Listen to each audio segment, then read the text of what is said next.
transpired this morning Nagsisimula na at 9:43 a.m. So, next slide, please. Okay. Okay, so we have, these are the basic facts about that event. It's a magnitude 7.4 earthquake. It happened at 9:43 a.m. And the location is 43 kilometers north, 87 east of Manay in Davao Oriental. And the depth of that event is 23 kilometers. So this is the map showing the location, the epicenter of that event. This is derived from our earthquake bulletin number 3. Okay, so these are the aftershocks of that event. So the highest this is the intensity of that event. So the highest intensity that we recorded is intensity 5. This is in Compostela, Maco, Mawab, Moncayo, Monte Vista, Nabunturan, and Pantucan in Davao de Oro. We also have in Asuncion, Braulo, Duhale, Carmen, New Corelia, and in Panabo City, also intensity 5. Intensity 5 din sa may island garden of Samal, in Santo Tomas, and in Tagum City, also intensity 5.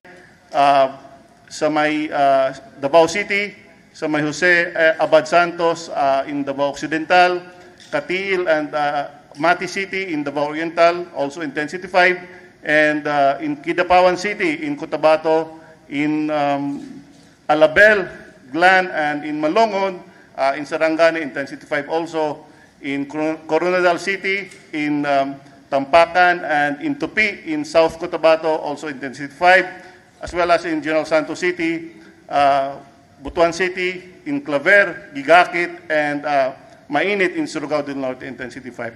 So, yun yung pinakamataas na intensity na i-record natin.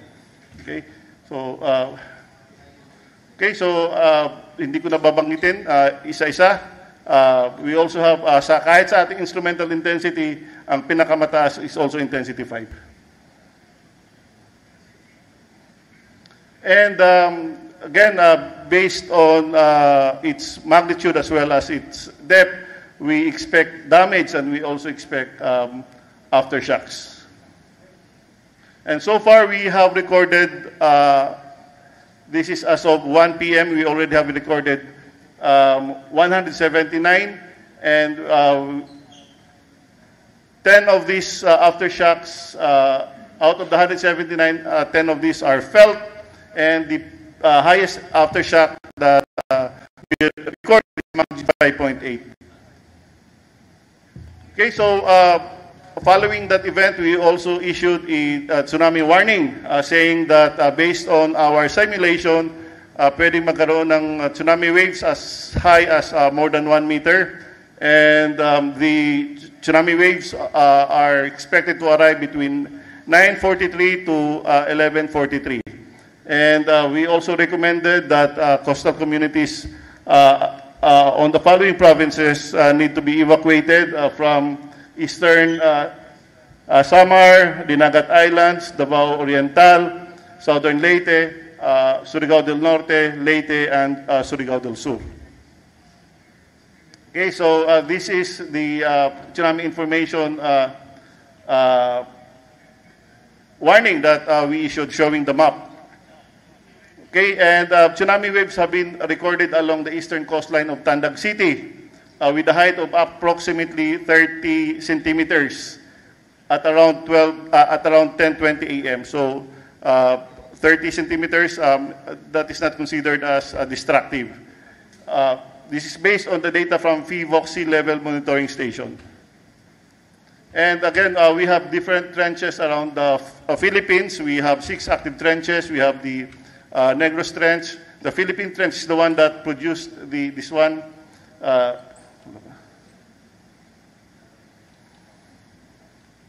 Okay, so we have the Negros Trench. Pwedeng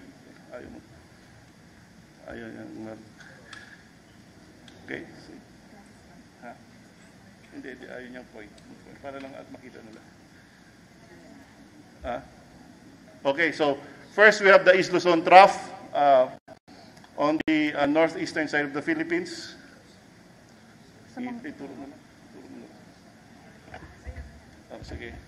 So we have the East Luzon Trough. Ako na lang We have the Philippine Trench. We have the Manila Trench, Negros Trench, Sulu Trench, and then Cotabato Trench. And my segmentation yan. So each segment is capable of, we have modeling, and each segment may generate earthquakes.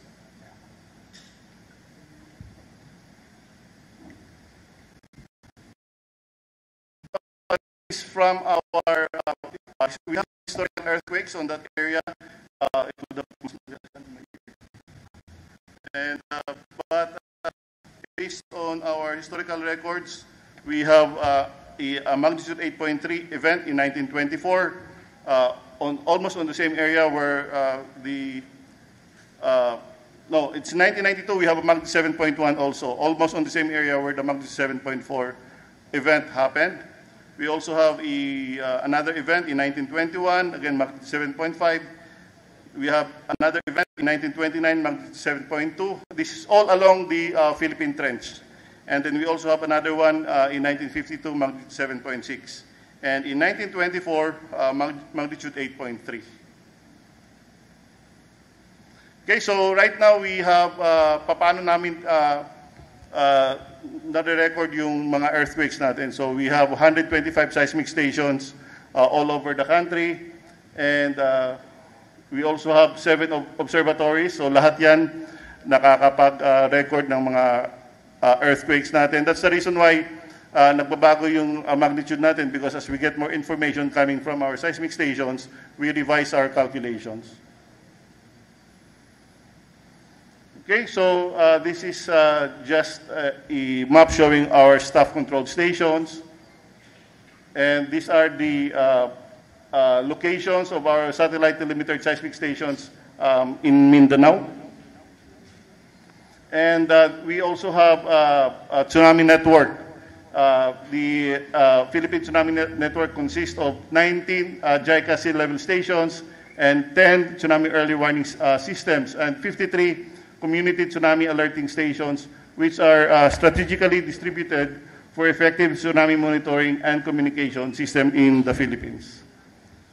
Okay, so these are the location of our tsunami alerting stations, as well as our community tsunami, our community tsunami alerting stations. And this one would show us the different active faults and trenches in the Philippines. And basically, that's it. All right, thank you, Director Bacolco. Before we proceed to the open forum, I'd like to acknowledge our media participants who are joining us on site at PHIVOX Quezon City.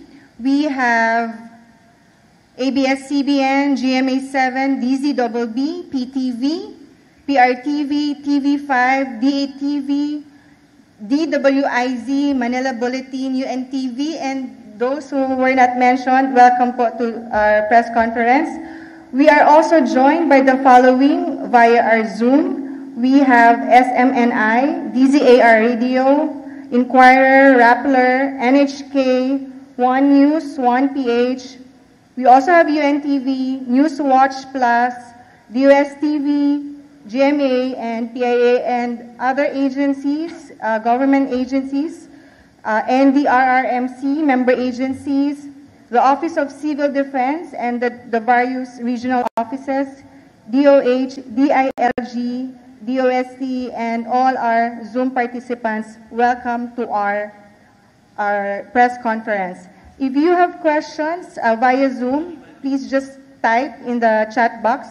Kukunin po namin lahat yan. As for the moment, we are going to open the floor for questions from our on-site audience to have order, no?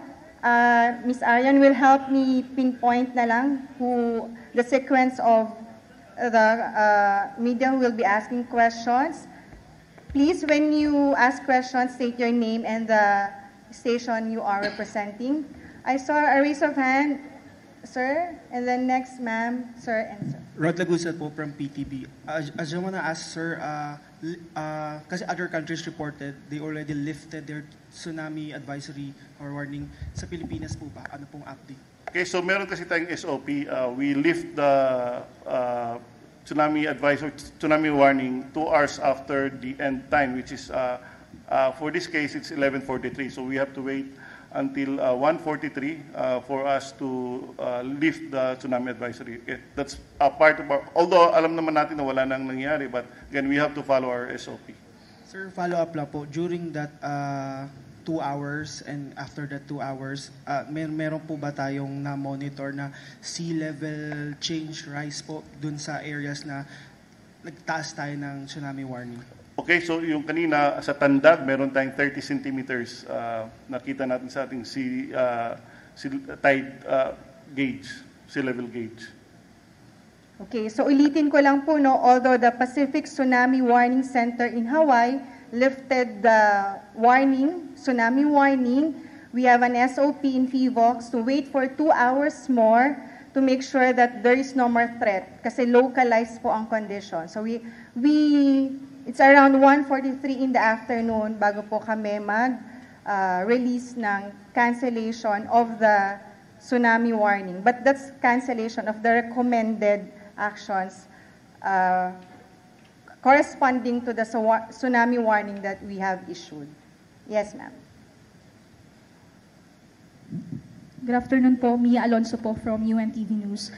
Sir, dahil po di ba magkakasunod po itong naging pagyanig from Cebu, La Union, and then ito nga po sa Davao, in 1 week lang po, may nakikita po ba kayo na pattern na po ng mga ito? At para po kasing lumalakas din, knowing po na 6.9, tas ito po 7.4, mape-predict nyo na po ba kung masusundan pa po ito? Or gano'n po kalakas kung sakali?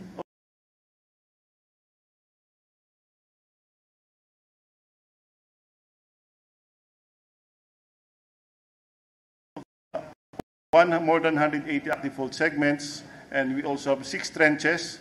And there's always this possibility na magkakaroon ng paglindol sunod-sunod. In fact, every day we record at least 30 earthquakes a day, coming from different active fault segments of the country, as well as coming from the different trenches. Just that, minsan, lalakas and maramdaman ng mga tao. But again, karamihan dito ay mga mahina lamang. So in this case, in 1 week, nagkakaroon po tayo ng malalakas na paglindol, but then these are all coincidence because, again, as I've mentioned, Philippines is very much active seismically, and we have many active faults, and we have 6 trenches and 180 active faults.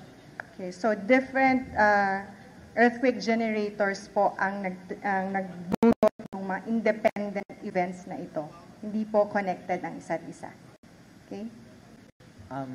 Since na-mention po na hindi siya connected, gusto ko lang din itanong, since ang maraming pangamba ng mga Pilipino, ang iniisip nila is each earthquakes that we've experienced from the past week ay interconnected. Meron po ba kayong mensahe towards Filipinos, especially they're concerned as well, especially here in Metro Manila regarding na possible na paggalaw ng West Valley Fault regarding sa the big one? Okay, so naiintindihan ko yung ating mga kababayan kasi nagkakaroon na tayo ng disaster fatigue, from yung typhoon, and then meron tayong volcanic eruptions, and then earthquakes. But again, these are all not connected. Yung paggalaw ng ating mga active faults yung mga active faults natin are independent from each other unless they're very close to each other. Pwedeng magkaroon ng what we call the stress transfer. But in this case, masyado na pong malayo from Cebu to La Union and from Mindanao. Wala po silang connection. Again, wag po silang matakot. Instead na matakot yung ating mga kabayan, they have to prepare for it. We have to accept our reality that we're part of the Pacific Ring of Fire, and every now and then we will be jolted by earthquakes, volcanic eruptions, and tsunamis. So instead of panicking, instead na napapadala tayo sa takot, we have to prepare. Kung wala mang mangyari, well and good, but kung mangyari, magkaroon ng malakas na paglindol, at least we're prepared for it.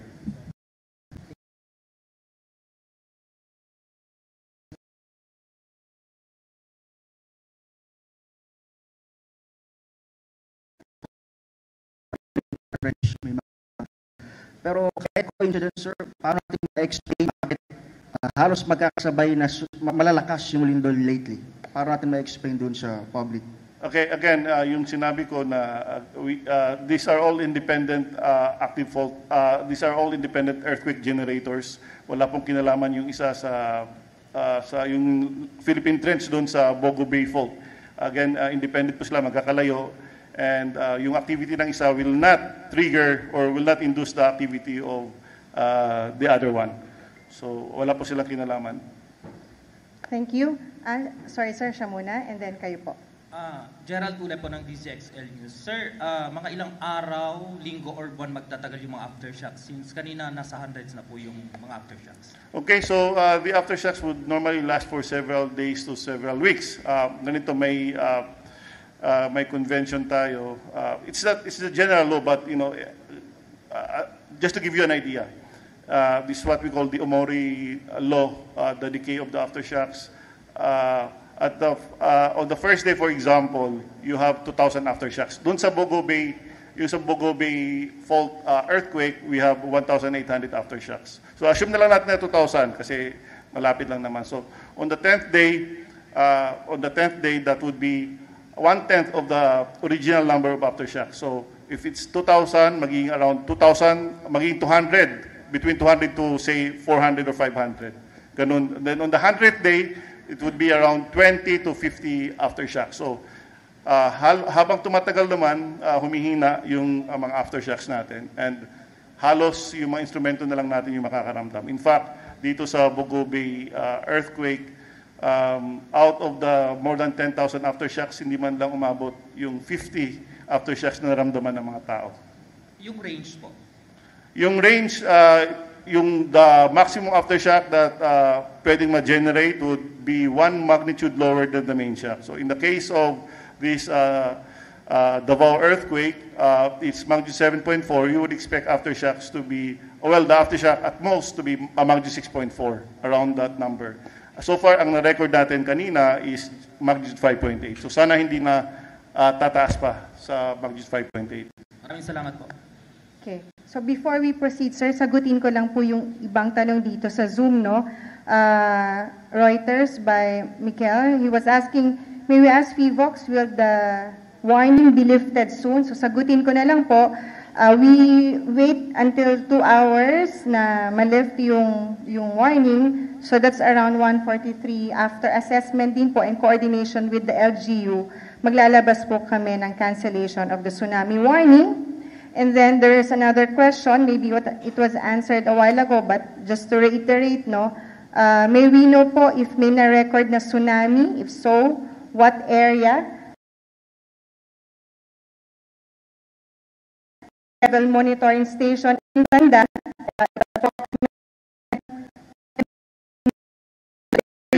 centimeters for actual observations of the tsunami wave. Okay? Yes, sir. Yes, good afternoon, Sir. Rainiel Pawid from TV5. Sir, can we get a confirmation doon sa nagsusurface na video sa Mati na umatras yung dagat? Pwedeng mangyari yung umatras yung dagat because of the strong shaking, pwede kasi magkaroon ng oscillation, sea level oscillation. Parang tubig sa, say, you put it in a container. During strong shaking, magkakaroon ng pwedeng umatras. But it causes also panic, sir, on social media and even the residents there. Anong implications nito? Okay, so that's the reason why sa tingin ko, kailangan pa rin natin paigtingin yung ating information dissemination campaigns, especially along coastal communities. Kasi kung nakita nilang nag-recede na yung tubig, instead of, taking out their cell phone and magkaroon ng Facebook Live, dapat tumakbo na sila. Nakita kasi natin, nag-recede yung tubig, yun lang. Dapat, paano kung malaking tsunami wave na pala yung bumalik? So, nag-salty pa sila. So, yan yung palagi natin paalala sa ating mga kababayan. Dapat alam nila yung natural signs of impending local tsunami. First, there is a strong shaking na halos hindi ka na makatayo. And then, there is, if you would notice that the sea level would recede or biglang bumagsak, or there is a roaring sound coming from the sea. Kahit isa man lang dito sa tatlo ang yung maranasan while nasa coastal community, then you have to move right away and go to a higher place kasi baka ang babalik doon would be the matataas na tsunami waves.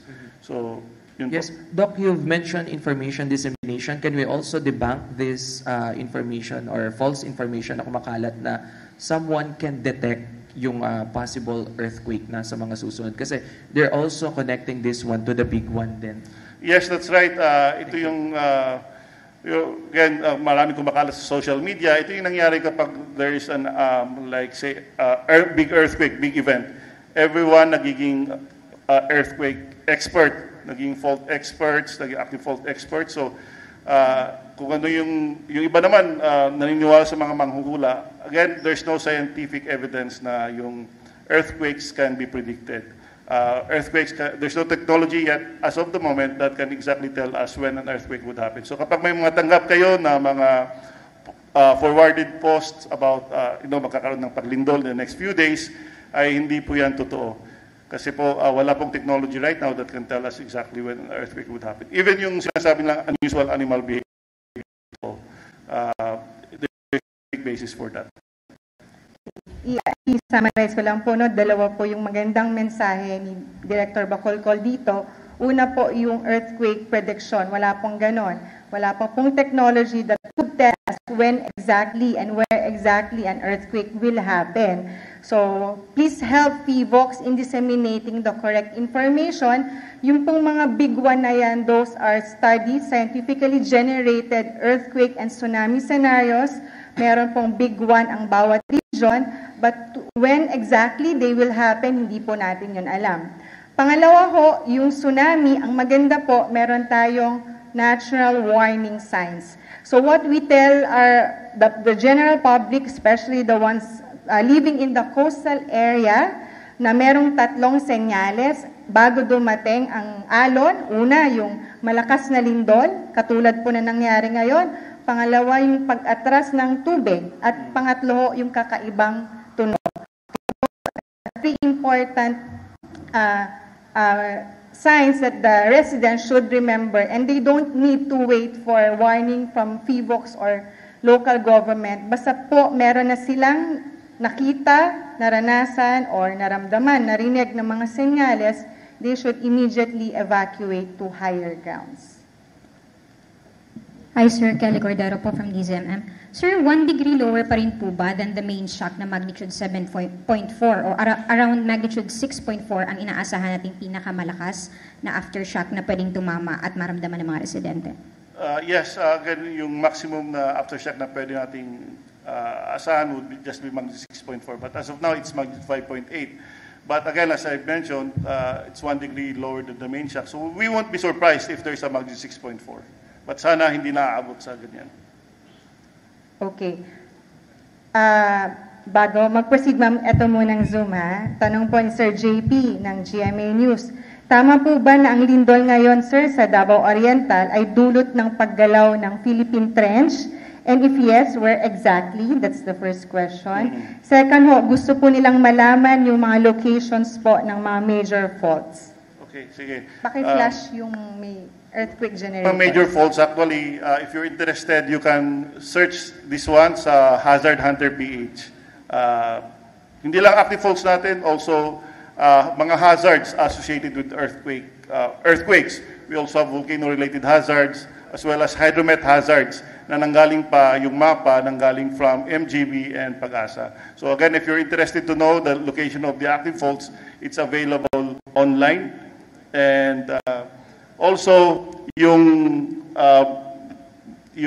tama kayo, yung source ng lindol kanina would be the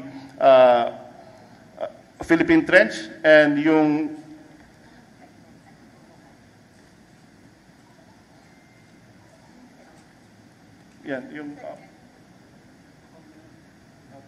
PP5. And then yung location niya would be ito yung epicenter. Nasaan yung epicenter natin? Okay, so it's 43 kilometers north, 87 east of Manay in Davao Oriental. So yun po yung epicenter ng lindol kanina. Yun yung location ng lindol. Good afternoon po, Angela Babad, DRTV News. Doc, Yung when we lower the tsunami warning po, does this mean na safe na bumalik yung mga FINOR's evacuation because of the tsunami warning? Yes, pwede na, but again, there could be yung mga residual sea level oscillation. So Generally, hindi pa rin po advised. hindi, pwede silang bumalik, but then they have to watch out for, sea level oscillations. And then, Doc, one more. Kindly expound naman po dun sa binanggit nyo kanina, yung stress factor. I think it's also important for the public kasi yung iba kinokonekta yung Bogo fault dito sa trench na gumalaw or sa trench na nag-cause ng earthquake ngayon. Okay, so we have what we call stress transfer. So when a fault moves, it releases stress and the stress will be transferred to in nearby. The word here is to a nearby active fault. So nangyari ito nung October 2019 Cotabato earthquake series natin. Now we have we have 4 magnitude 6 and above earthquakes in 1 month, in a span of 1 month. Kasi yung location ng mga fault segments natin doon, masyadong malapit, just 5 kilometers apart. So yung stress na was released by one fault segment was absorbed by the next, and then also it induced an earthquake for that segment. And that's what we call stress transfer. So magandang analogy yan. Kapag ako pinagalitan ako ng misis ko, so na-stress ako, so pagdating ko sa office ko, papagalitan ko rin yung office mates ko. So that's what we call stress transfer. Doc, Jopel Pelanyo po from DWIZ. Ito po bang nangyari ngayon sa Manay, Davao Oriental and sa Bugo City and even sa Baguio City is kasama po sa active fault line natin? Yung sa Manay, nanggaling po yan sa Philippine Trench. Yung sa Bogo City, ang nag-generate po niyan would be the Bogo Bay Fault. And then yung sa Baguio, most likely it's the Philippine fault that generated the event. So kung gumalaw po ito, Doc, ibig sabihin may possible na gumalaw na rin yung iba? Not necessarily. Hindi naman ibig sabihin na dahil gumalaw to, gagalaw din yung iba. Again, yung sinasabi din natin na stress transfer would be just for faults that are very close to each other. And hinug na rin sila to move. It's just that na-trigger sila by the release of the stress from one fault and then inabsorb nila. So doon po sa nangyari sa Davao Oriental na 7.6, gaano po 7.4, gaano po kalawak yung aftershocks na mangyayari at ilang lugar yung posibleng pong maapektuhan, ilang lalawigan yung posibleng tamaan ng aftershocks? Okay, so yung aftershocks natin, it was felt as far as Roa City in Capiz, that's more than 500 kilometers. It was felt as far as sa south naman, General Santos City at around 210 kilometers. And in Zamboanga City, 540 kilometers. So yun po yung lawak ng aftershocks na record po natin. That's not surprising kasi yung sa Bogo Bay Fault na earthquake, it was felt as far as Davao del Sur, which is more than 400 kilometers away. So last, Doc, ibig sabihin yung mga tatamaan ng aftershocks kasi medyo malakas din po yung aftershocks, kailangan maging handa rin po.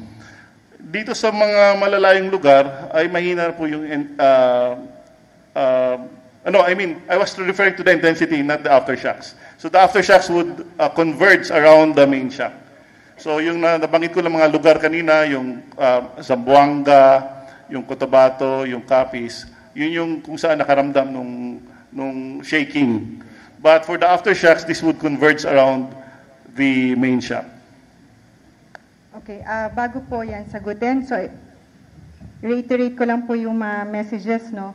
Yung stress transfer po ay nangyayari lang po yan sa mga faults na classified as active and they are on the verge or ripe na to move. Yeah, that's right. And these faults, they have to be geographically close to each other. Hindi pwede po yung fault sa Cebu ay matitrigger niya or na-trigger niya yung Philippine fault sa may La Union that caused the earthquake felt in Baguio.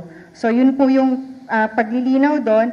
And then yung aftershocks ay nangyayari po around. Ganun din po yun. along Philippine Trench, marami talagang lindol dyan, pero pag nakita po, and they are located close to the epicenter of the main shock, they are classified as the aftershocks of the event. And kailangan ho, ang magnitude nila ay hindi po tataas sa 6.4. Kasi kung tumaas na po yun sa 6.4, ibang event na po yun. We consider that as a different event. Okay? Yes, sir. Hi, Dr. Toto. Good afternoon. Johnson po from ABS-CBN. Sir, pa-explain naman, what's the difference between a fault line and a Philippine Trench? So yung fault natin, these are fracture or break sa crust that would di-display sa ating mga yung trench naman yung seafloor natin gumigit-git papailalim. We have this the line doon sa dagat natin and gumigit-git yung seafloor natin doon sa trench. And as a result ng paggigit-git niya, nagkakaroon ng friction, and once the friction is released, yun yung nagkakaroon ng paglindol. So wala, sir, difference between halimbawa, mas destructive ba kung gagalaw ang fault line o ang Philippine Trench? Kapag generally mga trenches natin are capable of generating great earthquakes. When we say great earthquakes, these are earthquakes greater than 8. And yung mga faults naman natin, yung magnitude na pwede niya i-generate would be based on its length. So the longer the fault, the higher the magnitude it would be able to generate. And sir, last na lang, based on your observation dun sa mga naglabasang video, social media, yun hubang behavior or yung reaction ng mga nilindol ay sa tingin nyo ay nagre-reflect kung ano yung natutunan natin sa earthquake drill or kulang na kulang pa tayo? Okay, may mga, well, there's still a room for improvement. Pero may mga, on the positive side, may mga nakita naman tayong, nag-paid off yung ginagawa nating earthquake drill doon sa Bogo Bay fault earthquake. May nakita tayong mga bata nasa computer shop, nag-duck cover and hold. Although you might want to ask, anong ginagawa nila sa computer shop at 10 o'clock in the evening? But of course, that's beside the point. May mga adults din tayo na nagpapanik, tatakbuhan during the shaking, which is hindi natin na-recommend. Kasi po, kapag tatakbo ka during the shake, baka pwede kang matapilok, and then yung nasa likod mo, madaganan ka pa kasi matumba. Doon naman sa earthquake yesterday sa La Union, may nakita tayong yung isang high school students, nag-duck over and hold. And they, after the shaking, lumabas sila kalmado. So magandang, again, ito yung nakapagbigay sa atin ng inspirasyon to do more kasi nakita natin yung effect. So, but again, there's still a room for improvement. Thank you. Okay. Thank you for your question, sir. So yung fault po, we just call it fault, not fault, yan. Not fault line. So, yan, something that we learn and unlearn this morning. We just call it fault. And it's different from trench kasi the trench are offshore or nasa dagat. Pero may faults pa rin na nasa dagat katulad po ng Bogo Bay Fault. Tapos, ang lindol ho, tandaan nyo, or magnitude ng lindol, lakas ng lindol, depende po yan sa haba ng fault o trench na gumalaw. The longer the fault, bigger the magnitude of the earthquake. Generally po, ganon. So since mahaba po ang mga trenches natin, we expect them to generate higher magnitude earthquake. Pero since nandun po sila malayo sa dagat, pagdating po ng enerhiya sa lupa, medyo mas mahina na siya. Compared po sa fault, nasa lupa, nandun yung mga tao, although maliit lang yung magnitude ng earthquake, ay malakas pa po, lalo na yung mga shallow earthquakes, malakas pa rin po siyang nararamdaman. Tapos maganda po yung tanong ni Sir, no, enough na po ba ang preparedness na ginagawa natin, yung mga duck cover and hold? It's a good start, but let's remember, preparedness, it's a way of living, no? Yun po yung key message namin dito, na araw-araw po natin siyang ginagawa. And we also highlight at FIVOX na ang lindol ho ay hindi po nakakamatay. Ang nakakamatay po ay pagguho ng mga gusali. So, we want to encourage the local government, the concerned government agencies, and even the private sector, the individuals, to make sure that we follow code codes or standards ng building construction. No? Meron na po tayo niyan. So yun po yung lagi naming sinasabi, structural integrity po ng mga buildings ang sagot po sa zero casualty, no? Or minimal po na impacts of earthquake. Sir, Edniel ulit from DZRH. Sinabi niyo kanina 2019 nagkaroon ng 4 na magnitude 6, around magnitude 6 na lindol in 1 month. October 2019 in Cotabato. Yung ganitong klase ng historical data, ano pinapakita sa atin, gaano kadalas nangyayari yung sa isang taon or sa isang buwan, sunod-sunod yung malalakas na lindol, sir? Okay, so itong ganito, I think it only happened in 2019 na sunod-sunod yung malalaking lindol natin in a span of 1 month, in almost on the same area. But every year naman we record, annually we record more than 12,000 earthquakes. So, yun ba yung... So sir, masabi ba natin sir na medyo unusual tong ganitong sunod-sunod or talagang purely coincidence? Sunod-sunod? Yes sir, yung mga ganitong klase ng... Okay. Again, as I've mentioned, coincidence lang to kasi we have, as I've mentioned, we have several active faults and we also have several trenches and there's always this possibility na pwede silang magsabay-sabay na gumalaw. Okay. Balikan ko lang po yung Zoom, no? Dami na nating tanong na naipon. So may question po dito si Sir Ed ng Business World. Paano po ba natin maikukumpara ang lakas ng lindol na naramdaman this morning sa Davao compared po dun sa naging lindol sa Cebu noong September 30? So, yung magnitude 6.9 of course is much lower than the magnitude 7.4. But it's just that yung mas destructive yung magnitude 6.9 for one, it's shallow earthquake and yung fault mismo transects populated areas.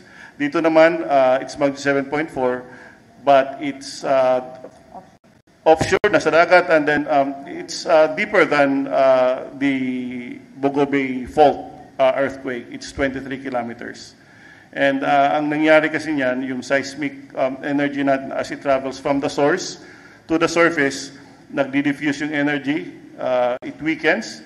So say for instance, magnitude 6.9 and 23 kilometers. Sabihin natin 6.9 yung nangyari sa Davao and 23 kilometers. So as it travels from the source up to the surface, humihina na siya. Now, if it's 5 kilometers from the source to the surface, pagdating niya sa ibabaw, since short lang yung distance na travel ng seismic energy natin, malakas pa rin siya pagdating sa ibabaw. Okay. We have questions here, sir, related to monitoring. Maybe we can ask Dr. Winchell, who's joining us via Zoom, to answer the question. Dr. Winch, are you with us? Good afternoon, sir. Ang tanong po dito ng ating kasamahan sa Zoom ay,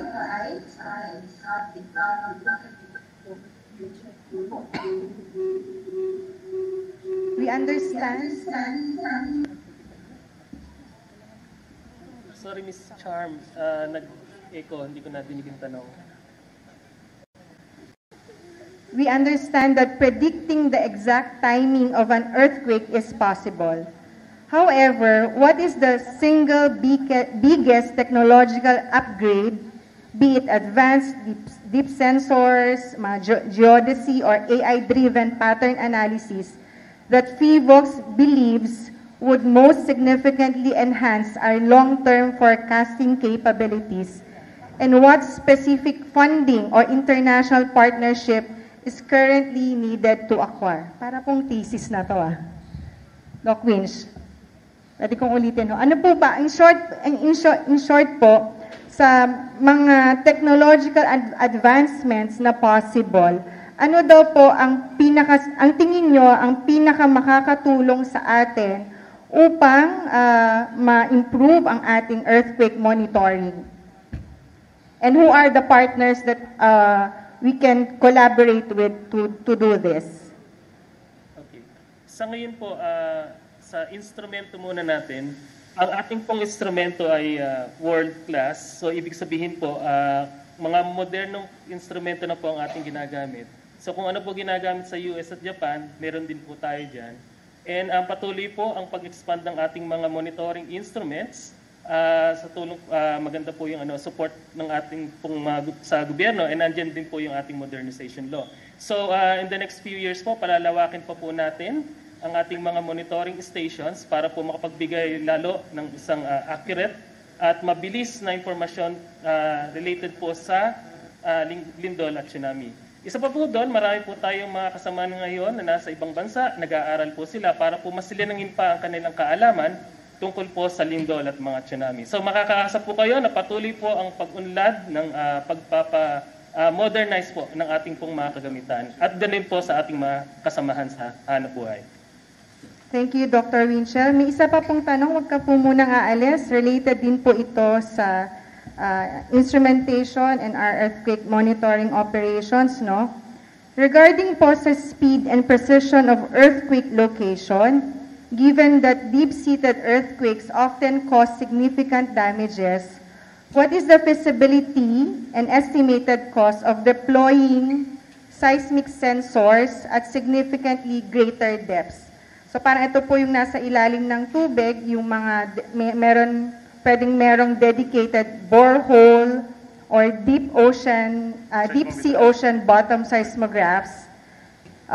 Magkano daw po ang cost nun? Lalo na po sa Mindanao, offshore of Mindanao, sa Philippine Trench, para daw po ma-reduce ang earthquake, maging mas accurate ang earthquake location and yung time for early warning that we give to the coastal community.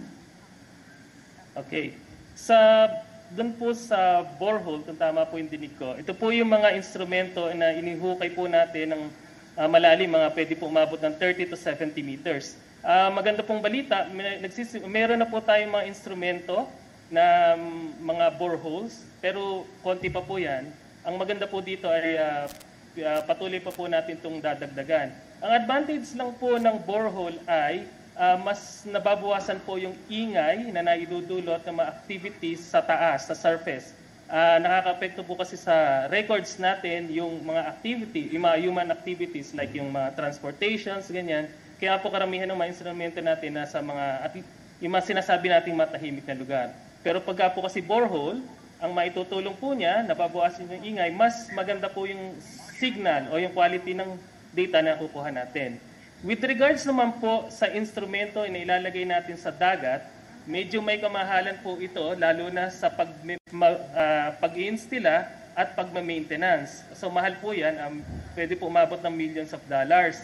Pero po, ang ginagawa po natin sa ngayon ay may mga mag-i-install po tayo ng mga instrumento as much as possible, malapit po sa mga dagat. So at least, pagka po nagkaroon, tulad po ng nangyari ngayon, sa earthquake natin, kung mas malapit po natin sa dagat, mailagay mga instrumento, so mas madali po nilang madedetect yung signal mula po dito sa lindol. So marami po tayong ilalagay po mga instrumento, at ganoon din po yung tinatawag nating sea level monitoring stations. So yan po yung makakatulong po sa atin sa pagmamonitor, lalong-lalo na kung mga earthquakes ay manggagaling sa mga trenches na nakapaligid po sa ating bansa. Okay, thank you, Dr. Sevilla. So, ang sinasabi lang po namin ay ang instrumento po ng PHIVOLCS for earthquake monitoring and sama na rin po natin yung volcano monitoring ay at par. So, advanced technology, same with what other nations and countries have. Tama po ba yun, Director Bacolcol? Yes, that's right. But again, this is still not enough. Again, for the size of the Philippines, pinakita ko kanina, we only have 125 seismic stations. But for the size of the Philippines, it should be around 300. Taiwan, which is 1/10 the size of the Philippines, has around 290 seismic stations. And every year, nadagdagan ng 4 yung seismic stations natin. So 300 minus 125, that would be 175. And if you divide that by 4, that would take more than 40 years for us to be able to complete the ideal number of seismic stations in the Philippines. Good thing is that we have the PHIVOLCS modernization, which was signed middle of this year by our President. And instead of waiting for 40 years for us to be able to complete the ideal number of seismic stations, we will do it in the next 5 years. So we really call for funding para sa mga science agencies natin Okay, so to improve our information that we give to the public. that's right, and part of of that would be answered by the FIVOX modernization. Yes. Salamat po, Director Bacolcol. Meron lang pong tanong dito sa ating Zoom ni Ms. Dr. Ruby Cristobal ng Radio Henyo DZRH. Will the Bogo Fault be affected by the movement of the Philippine Trench? So sagutin ko na po, Ma'am Ruby, Doc Ruby, hindi po. They are independent earthquake generators. And then meron pa pong tanong dito, Doc, it's around 1:43 na po. Ano na po ang update natin sa lifting ng tsunami warning natin? Okay, so supposed to be naka-lift na siya. So siguro yung mga kasama natin dun sa data receiving center right now, busy na. I think they have already prepared the cancellation of the early warning. So baka na-lift na niya. Kasi andito ako ngayon, so hindi ko alam kung. But I'm sure since yung SOP natin is 2 hours after, ililift na nila. Yes, so rest assured ho, pag available naman po yan, isasend namin yan as soon as possible via our Facebook page, our X. So make sure kayo po ay followers ng aming mga social media accounts, and po of course sa website ng FIVOX, meron din po yan. Do we still have questions from... Yes, ma'am. Director, pahabol lang po. May initial information po kung gaano kahaba yung lindol kanina? Yung gaano kahaba yung lindol? Sure. Ay, yung nakuha ko kanina, yung may staff tayo nasa field, umabot ng 25 seconds yung shaking. So yun yung report niya sa atin, 25 seconds. But may nagsabi naman na more than 30 seconds yung shaking na naramdaman nila kanina. So hindi po pare-pareho yan. Depende yan sa lugar. Kung malambot ang lupa, Dok, tumatagal po yung shaking. Kung matigas yung bato, yan, mabilis lang pong dumadaan ang seismic wave. Mabilis lang nilang mararamdaman yung ground shaking. Okay. Any more questions? Luisito Santos from DZWB. Director, medyo dikit na yung 7.4 sa 7.2, the big one, dito sa Metro Manila. Sa tingin niyo ba, ano ba tamang term? Maganda, mangamba yung mga kababayan natin, paghandaan. Kasi sunod-sunod po Bogo, Baguio, tapos Davao. So, kailangan talaga nating maghanda. Again, for the magnitude 7.2, it can happen anytime. Yung sinasabi natin, we're ripe for the big one kasi nga, based sa pag-aaral natin, it would happen every 400 to 600 years. And the last time it moved was in 1658. Now, if we take the lower boundary, which is 400 years, that would be 1658 plus 400 years, that would be 2058. So, of course, it will not happen by 2058. Hindi man tayo sigurado mangyari yan. By 2058, it could be earlier, or it could be later, or it could even be on the upper boundary, which is 600 years. And if we consider the upper boundary, that would be 200 years from now. So, we have to assume that it will happen kasi kapag iisipin natin na matagal pa naman yan, it will happen on the upper boundary. What if it will happen on the lower boundary, which is anytime soon? So we really have to prepare for it. And one of the preparedness na pwede nating magawa is to make sure that kapag nagpapagawa tayo ng bahay, we follow the minimum engineering standards, we follow the building code. Kasi kahit ma-perfect pa natin yung duct cover and hold, kung mag-duct cover and hold tayo sa bahay na hindi naman structurally sound, magkukolapse pa rin yung bahay. So, hindi pa rin effective yung duct cover and hold. The duct cover and hold will only protect you from falling debris. Yung mga aparador na hindi naka-fix sa walls or yung mga, for example, chandelier. But, ang assumption doon is hindi magkukolapse yung bahay mo. So first and foremost, you have to make sure that you follow the building code, you follow the minimum engineering standards. Thank you, Director Bacolcol. So since pinag-uusapan na rin po natin ang preparedness, I would like to take this opportunity to promote our activity, the World Tsunami Awareness Day. This is a UN declaration that every November 5, we observe the World Tsunami Awareness Day. So ang gagawin po ng FIVOX sa October 25. Tandaan niyo po, October 25, magkakaroon po ng Tsunami Run for Safety. Isang fun run, isang advocacy run na gaganapin po sa Vigan City. So inaanyayahan po namin kayong sumali, inaanyayahan po namin kayong i-promote yung activity na yon.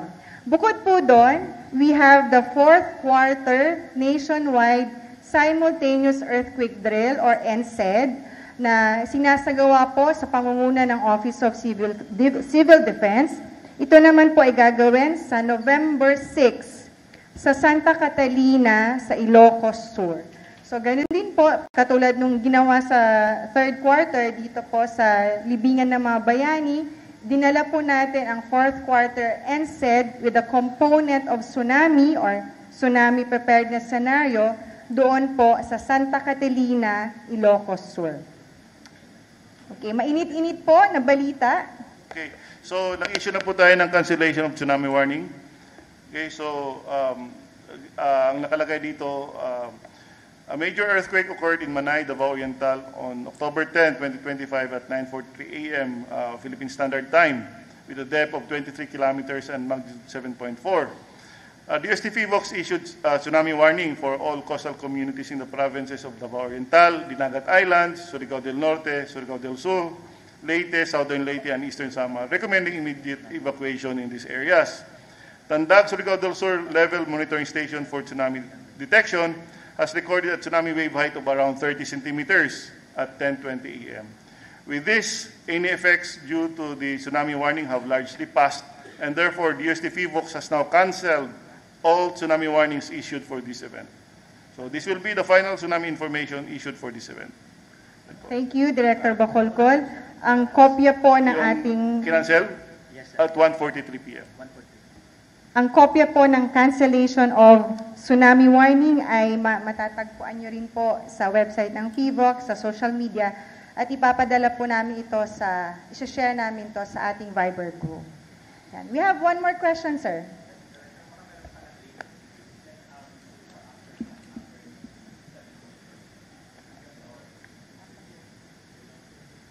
Sige sir, babalikan namin kayo dyan. Yung bilang, yung recent count, bibilangin po natin yung recent count as we speak. Any more, sir? Go ahead po. Officially po, pwede na bumalik yung mga nag-evacuate. Bumalik. Okay, ang mag-a-announce po nito or katulong natin na mag-a-announce sa local government ay ang DILG ho. So based on our cancellation of tsunami warning, they will issue an advisory to let the communities go back to their homes. Meron pa po bang katanungan sa ating Zoom? Ms. Patty, okay.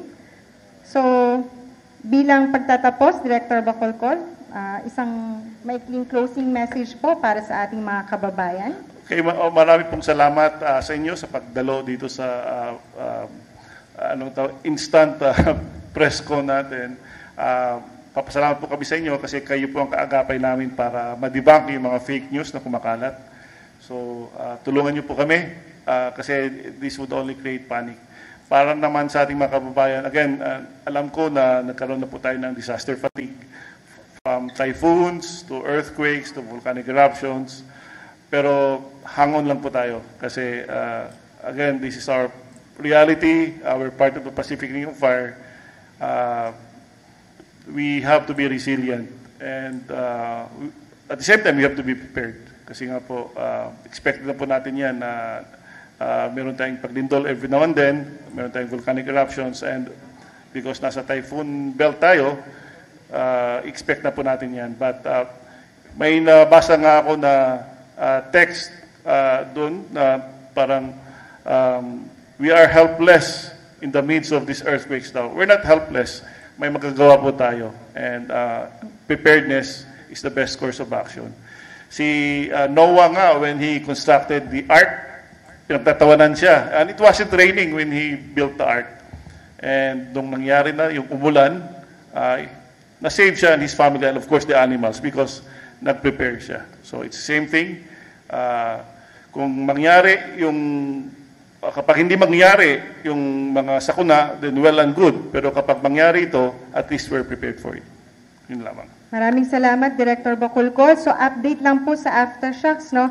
As of 1:50 in the afternoon, we have recorded 213 aftershocks. So para po magkaroon po kayo ng regular update, please make sure to follow our social media accounts, follow our website. Ulitin ko po, 213 aftershocks, recorded aftershocks as of 1:50 in the afternoon.